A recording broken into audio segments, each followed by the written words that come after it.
Preparations for Eurobasket have begun, and Franz Wagner reveals what he's been working on. It's another shooting episode today on Locked On Magic.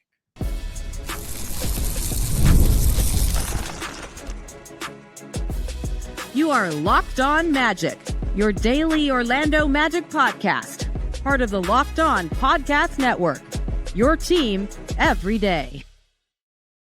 And you are indeed Locked On Magic. Today is August 1st, 2025. My name is Philip Rossman-Ike. I'm the senior writer over at OrlandoMagicDaily.com, credentialed member of the Orlando Magic media since the 2012 season.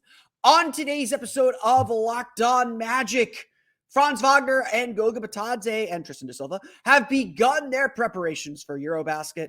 What all three of those players, but we'll get to two of them specifically, what they're working on and what they're preparing to show us at this big tournament. We'll get to that, plus why Desmond Bane is different from Kentavious, Caldwell-Pope, coming up here on today's episode of Locked On Magic. But before we do any of that, we want to thank you again for making Locked On Magic part of your day every day. We truly appreciate you making us your first listen of the day, whenever you listen to us, whether it's right when we upload, whether it's first thing in the morning. We truly appreciate you making Locked On Magic part of your day every day. We truly appreciate all of our Orlando Magic dailies who listen to every single episode of Locked On Magic. Make it part of your day. Make it a habit now. Before the season begins, it's all part of the Locked On Podcast Network, your team every day. Today's episode of Locked On Magic is brought to you by Game Time. Download the Game Time app, create an account, and use code LOCKEDONNBA for $20 off your first purchase. Team Germany has arrived in Malaga. They've had a couple practices now. By the time you listen to this, they may have had their third practice, but we are a week away from seeing Franz Wagner and Tristan da Silva play basketball. We are a week away from seeing the Magic star player, and all due respect to Tristan da Silva, I want to include him, but we are very, very focused on Franz Wagner. I'm not even sure if Tristan da Silva is going to make the final roster, but he's out there. They're featuring him on the feed. He might be playing Eurobasket too. And maybe he's taken that leap, so I don't want to throw him completely out, but we are a week away from seeing where Franz Wagner is out. Next Friday, August 8th, Germany takes on Slovenia in the first of a home-and-home before Eurobasket. We are now 4 weeks away from the start of Eurobasket. And over the next 3 weekends, we will see Team Germany play meaningful exhibitions. Slovenia, the DBB Cup, and then Spain before the tournament tips off. So we are going to be full on some basketball here. And very, very soon, we are going to have some footage. It is no doubt what we want to see from Franz Wagner. We know he can be a star. We know that he can lead Germany, and we know that Germany is among the favorites to win in Eurobasket. They're the co-favorites, I believe, under some of the odds that I've seen. They're not posted on FanDuel, so I can't share those odds. We are very, very eager to see Franz Wagner play. It's been very hush-hush and quiet about what Franz is working on. Franz did his first kind of summer photo dump, and it was all him on the golf course. Happy to say that it looks like his golf game is not better than mine, which makes me feel good, as always. One of my favorite parts about the Wendell Carter Top Golf event is seeing NBA players not be as good at golf as I am, which makes me very happy. Neither here nor there. We have been waiting all summer, and it's a great mystery because for the last 2 seasons, Franz Wagner has simply been unable to shoot. He's been unable to make threes. And so this has been obviously, and by his own admission, a huge point, a huge thing that he needs to get better at, a thing that he acknowledges he needs to improve at. Whether that is a transformation of the shooting form, whether that is him just getting some confidence back, whether that was just a factor of his injury, of the oblique injury that took away 20 games of his season and affected him clearly as he came back. Whatever the case may be, the Magic need to see Franz Wagner shoot a whole lot better. And everything the Magic are going for, everything the Magic need centers on Franz being a 3-level threat. He's really a 2-level threat at this point. Last year, he shot 29.5% from 3 last season. Second straight season shooting worse than 30%. He was 7 for 37 in the playoff series against the Boston Celtics. Before his injury, Franz shot a far more respectable 32.1% on 6.4 3-point attempts per game. Love the attempts. Love him around 5 or 6 per game. After he came back from his injury, he was at 27.5% on 5.5 3-point attempts per game. Not ideal. Not good at all. There is certainly hints that Franz can take that next step. And Franz, in a press release or in a statement given to the German basketball website, again, translated by Google Translate, he confirmed that he has been working on his shot, looking for more rhythm in his shot. He has been training a lot, whether it was in Orlando, whether it was in Berlin. He has been training a lot to be a better shooter. And obviously, the proof is going to be what he does under pressure situations in Eurobasket. Whatever we're planning, whatever we're thinking the Magic are going to do, it's going to start and end with Franz Wagner shooting. And we're going to be able to see, we're going to know before training camp begins where Franz Wagner's at, what he's been working on in the last 3 months. Everything is about Franz Wagner shooting. And that includes the other thing he said he worked on, because he's not just working on his 3-point shooting, as important as that is. He mentioned he is also working on adding a bit more of a post-up game. He said smaller, faster players tend to give him trouble, so he's working on ways to beat them in the low post. Now, Franz's low post shooting, not terrible. It's not that big of a deal. According to NBA.com's tracking stats, Wagner was second on the team with 1.6 post-up possessions per game last year. He scored 1.06 points per possession, shot 47.9%. Yeah, he could get better, but he's pretty good. Near the top quarter of the league. Certainly better than Paolo Banchero, who's at 0.86 points per possession on 2.2 post-up possessions per game. Franz trailed only Goga Bitadze and Mo Wagner in this category. But this is a way to add more dimensions to his game. This is really what it's about. Franz, we know, is elite at getting to the basket. We know that he's elite finishing around the basket. We know he is elite at these things. But what we began to see last year was an evolution to add more to his game. The 3-point shooting wasn't there, but Franz started taking a lot more mid-range shots. Last year, he finished at 41.1% on 107 mid-range field goal attempts per game last year, according to NBA.com. That he added that mid-range was surprising in itself. In 2024, he took only 47 shots from the mid-range, and in 2023, only 76. So that's 123. In the 2 seasons before last year, he took, again, 107 last year. Pretty big jump. This is all, I think, of the same piece. Obviously, the Magic as a team focus a lot on creating mismatches and creating tension. The advantage the Magic have on most teams is they have 2 6'10" ball handlers. And with so much switching in the league now, they go matchup hunting. They want the smaller guys on Franz and Paolo because they can overpower them. And so Franz is clearly looking for a way to continue to have an advantage over these types of players. They continue to have an advantage getting downhill, getting to the basket. Obviously, I think this is also part of the same piece. Getting touch, getting feel, getting your footwork better, that's going to make your 3-point shot better too. Ultimately, what we're looking for from Franz is to be a reliable and confident 3-point shooter. What didn't work with Franz last year, what didn't work with Franz Wagner, was that he seemed to lose his confidence. We can debate whether there was a hitch in a shot, and look, it was pretty clear that there was something different about the way that he was shooting. He started passing up 3-pointers toward the end of last season. He lost faith in his shot. And Franz, I think there is some mechanical things that he's working on, but Franz would be the first to tell you that, yeah, he gets in his own head a little bit too much. He's very hard on himself. And that was a big, big factor last season for the Magic. That was something that ultimately hurt them, that kept Franz from taking this leap. So yes, as a public, and again, like so much is behind closed doors, like there's that video from the Jordan camp in Vegas that Paolo participated in. We got to see Paolo play a little bit. I wouldn't call that NBA competition. We're going to get to see Franz Wagner and know exactly where Franz Wagner is at with all of these things that he's been working on when Eurobasket begins. Because unlike other players playing in Eurobasket, Franz is playing the exact role he's going to play for the Magic. We're going to know exactly where he's at, exactly how good he's going to be, and exactly how much the Magic can rely on him. It is a big, big moment.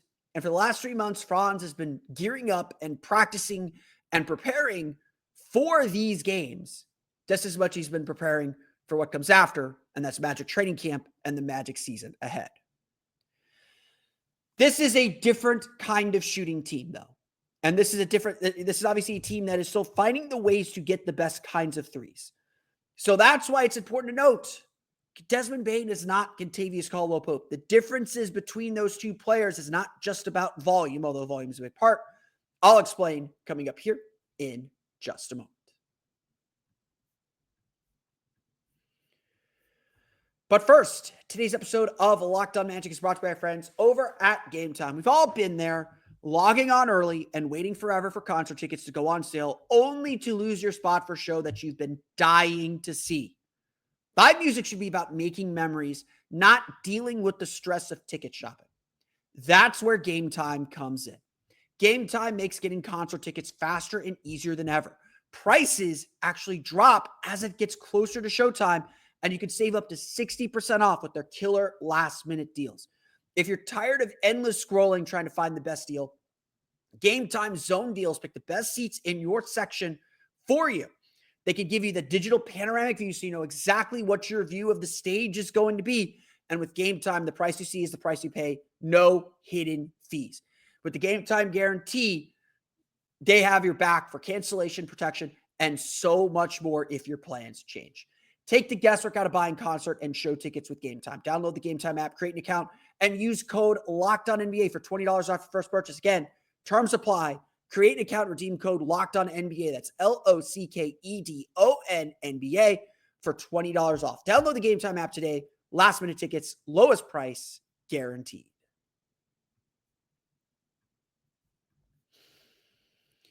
If this whole offseason feels familiar, that shouldn't be a surprise, because obviously last summer, we knew the Magic needed shooting. We knew the Magic needed to find a way to get some shooting and improve their three-point percentage. We actually talked a lot about volume as well, increasing the volume of their three-point shots. And they went out and they grabbed what we all thought was one of the best three-point shooters on the market in Kentavious Caldwell-Pope. Obviously, things did not work the way that everyone thought they would. Kentavious Caldwell-Pope struggled a ton in his lone season in Orlando. He shot just 34.2%. He's a career 36.7% three-point shooter. He shot 34.2%, boosted really by a strong closing kick. And in the playoffs, he made only 6 of his 23 threes for 26.1%. Quite simply, it was not good enough. The Magic needed more, and Kentavious Caldwell-Pope just really struggled to fit. So lesson number one, if you're trying to revolutionize the team shooting, 2 things are true. First, one shooter isn't going to do it by himself. The Magic are going to need to get better at shooting, and we're going to continue to talk about shooting throughout the offseason because it is so important to everything the Magic are trying to do this year. The Magic needed more than one shooter to transform their team. And again, Jalen Suggs got hurt. There are a lot of factors in that as well. Number 2, the Magic need a shooter that's actually going to be aggressive and seek some volume. Now, look, Kentavious Caldwell-Pope had a bad year. I'm not going to pretend otherwise. He was not the shooter the Magic needed, and that became clear. He couldn't do enough to impact the team shooting. The way Desmond Bane gets his three-pointers is completely different and has the chance, along with the return of Jalen Suggs, so I think people are underrating, and we'll talk about Jalen Suggs, I think, a little bit next week. The return of Jalen Suggs is going to help with this team a ton too. Because the problem is still volume. The problem is still the Magic are not making enough threes, but they are not taking enough threes. So they don't have a guy who is taking enough threes to make defenses sweat. This was always the problem with Kentavious Caldwell-Pope. Because Kentavious Caldwell-Pope never averaged more than 5.8 threes per game in his career, and that was in 2017. He averaged just 4.3 attempts per game last year. So even if he shot better from 3, and he went 2 for 4 or 2 for 5, that's still just 2 3-pointers. That's still nothing. That's still a drop in the bucket. The answer probably, and this was, I know, something we talked about and warned about a little bit last summer.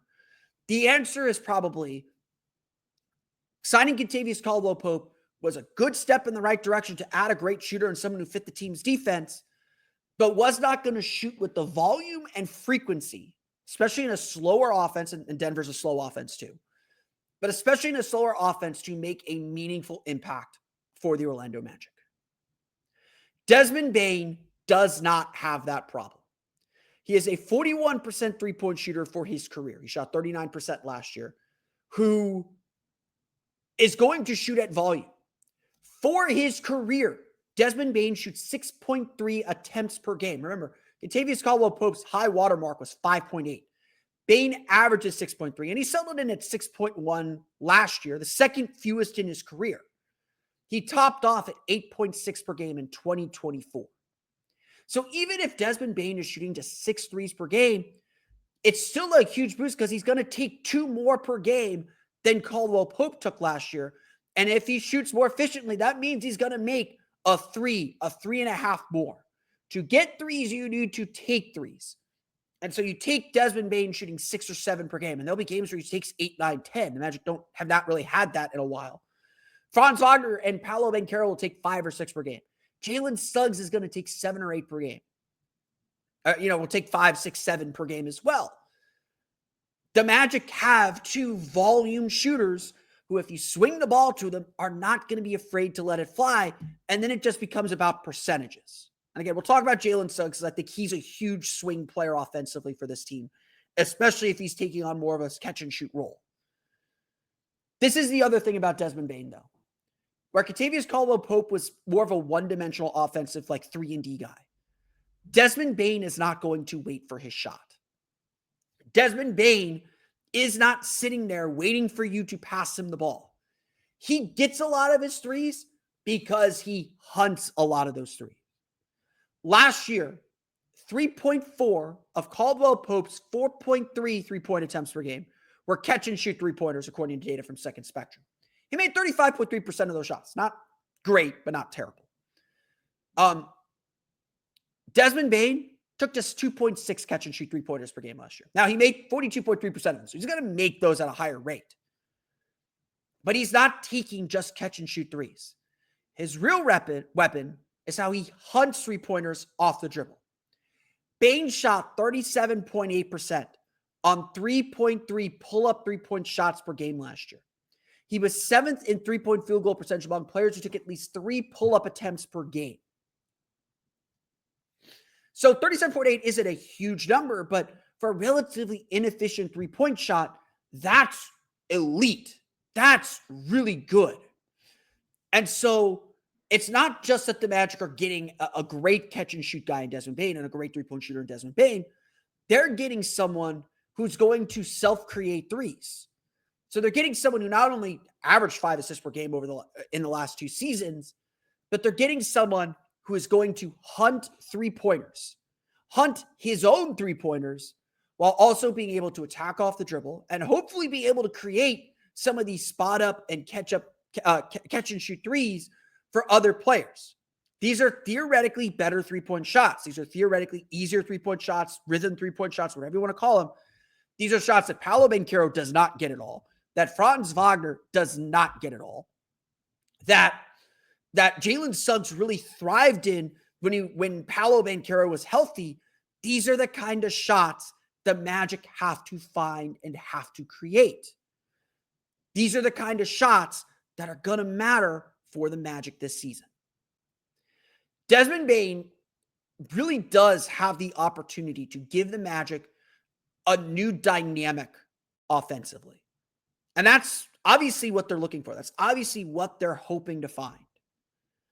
And so this is a big step. This is a big addition. And frankly, we're just going to have to see whether it works or not. At the end of the day, that is the big question. That is the $20 million question. We don't know if this is going to work. It didn't work with KCP last year. But Desmond Bane is a very, very different player who's going to get his threes in different ways. in ways that the Magic won't be able to tamp down because they're just not a great passing team or weren't last year, but in ways that should help this team grow in a major way.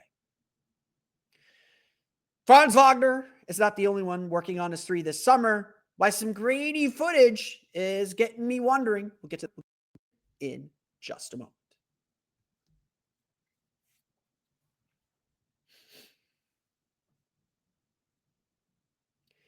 It's been a while since we've had to worry about grainy footage in draft videos and in Europe. Like, the European basketball pipeline is much better now, is a lot cleaner. It's all much better now. And so it took me a little bit by surprise when Goga Bitadze posted on his Twitter page, which is not the most active Twitter page, but he posted on his Twitter page this grainy video of what appeared to be Goga Bitadze shooting as Georgia begins its preparations for Eurobasket as well. I don't have Georgia's preseason schedule or pre-tournament schedule. I am still hunting for that. But I imagine we will get to see some Goga Bitadze as well, and we're going to see him play in Eurobasket, and he's going to be looking to make his way. This is obviously another big season for Goga Bitadze. Every season is a big season for Goga Bitadze, but he is in a contract year now. I believe he's got 1 year left on his deal. He is in a contract year now. And once again, he finds himself as the third center. He's going to play until Mo Wagner's healthy. But after that, everything feels up in the air. And look, Mo, when he is healthy and ready to play, is going to play. The Magic are going to give him the opportunity to play. But we know what Goga Bitadze is going to give this team. He's going to be a tough, hard-nosed defender. He's going to give the Magic some above-the-rim presence. He is someone the Magic really, really trust.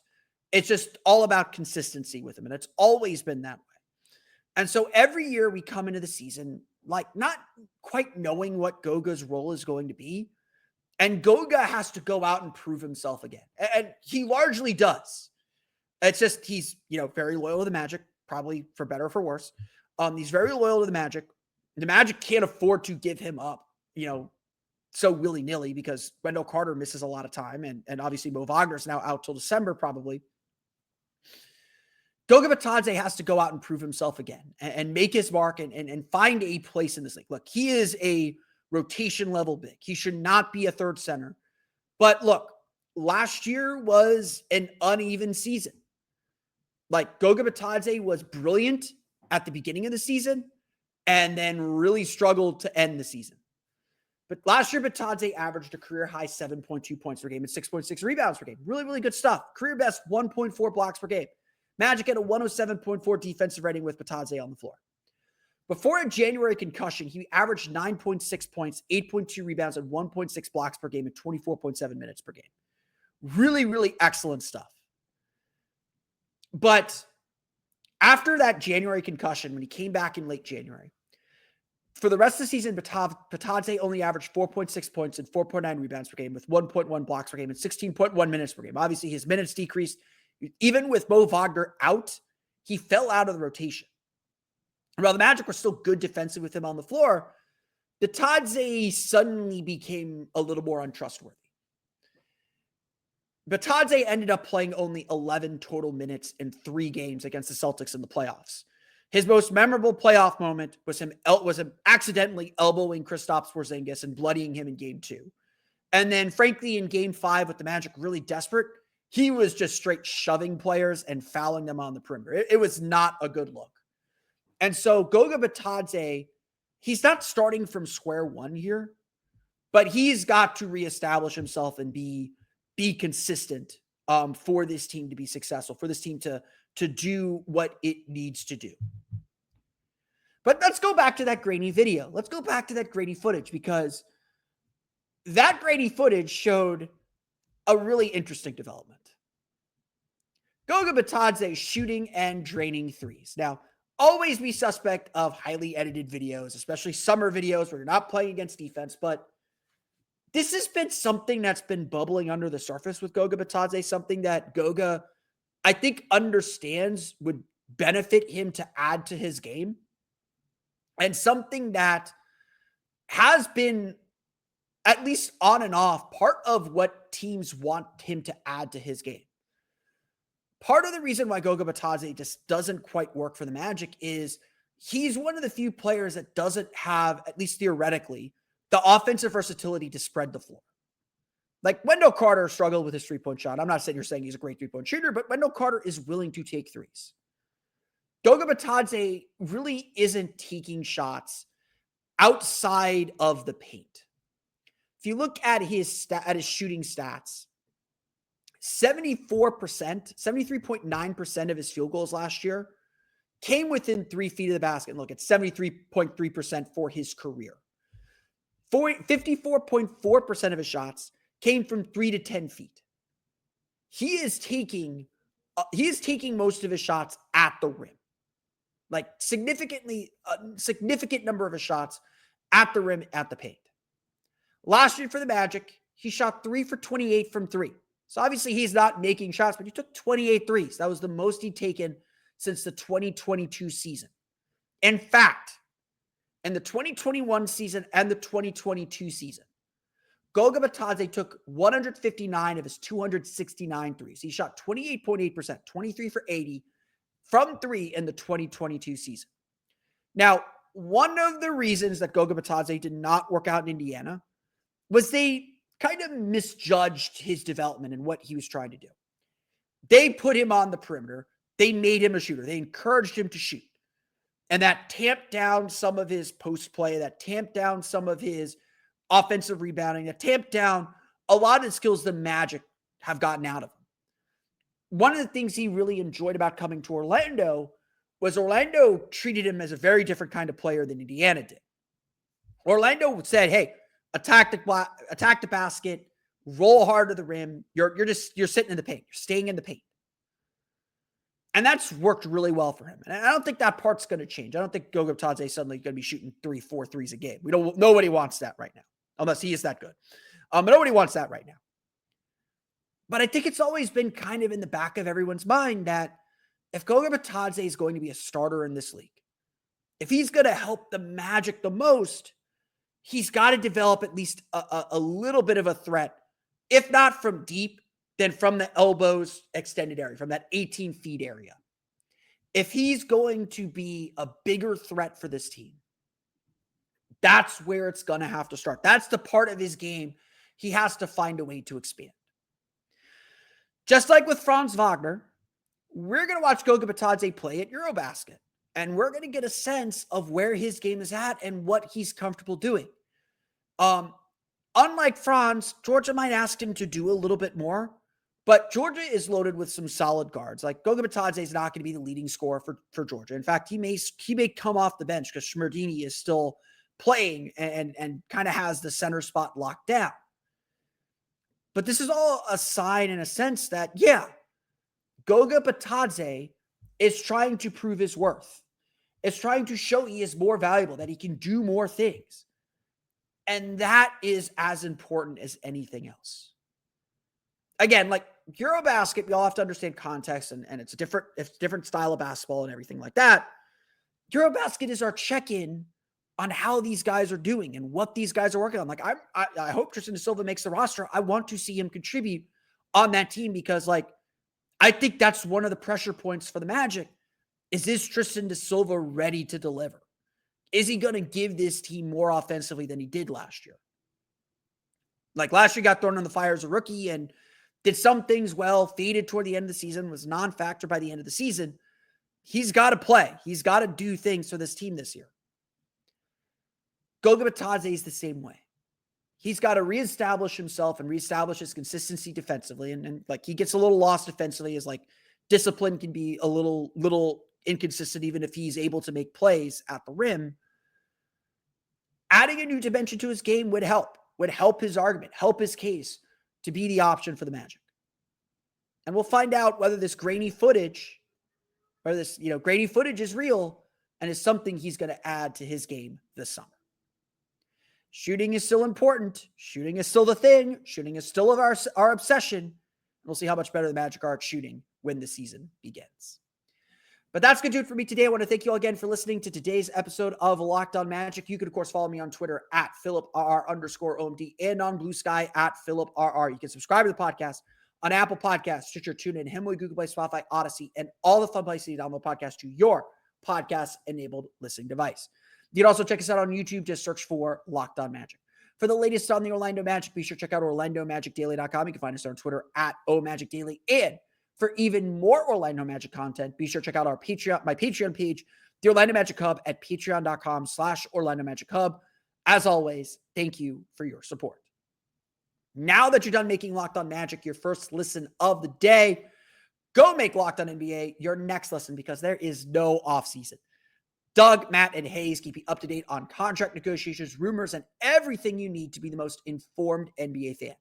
Find Locked On NBA on YouTube or wherever you listen to podcasts. It's all part of Locked On Podcast Network, your team every day. That's going to do it for me today, though. I want to thank you all again for listening to today's episode of Locked On Magic. We're going to be back next week. We'll see what pops open. We're going to start hitting the bottom of the barrel here. We got our NBA 100 coming up for Locked On NBA. That'll be coming up later this summer. We'll obviously be preparing for Eurobasket. We'll talk about Jalen Suggs. We'll get to a whole bunch of other issues with the Magic, but we got to see what pops up. The schedule should be coming out here in the next 2 or 3 weeks, so we got that to look forward to as well. There's still a lot going on in the NBA, so we'll talk about that. In fact, I may want to talk about Anthony Black a little bit more next week as well. So you see, ideas are still out there. We can still find stuff to talk about. But that's going to do it for me this week. Have a great weekend. If you're so inclined, enjoy SummerSlam. We'll be watching. I will be watching that, so you can hit me up with wrestling comments. Then it's summer. Summer's when I watch wrestling. Deal with it. But that's going to do it for me today. I want to thank you all again for listening to today's episode of Locked On Magic. Have a great weekend. We'll see you all next time for another episode of Locked On Magic.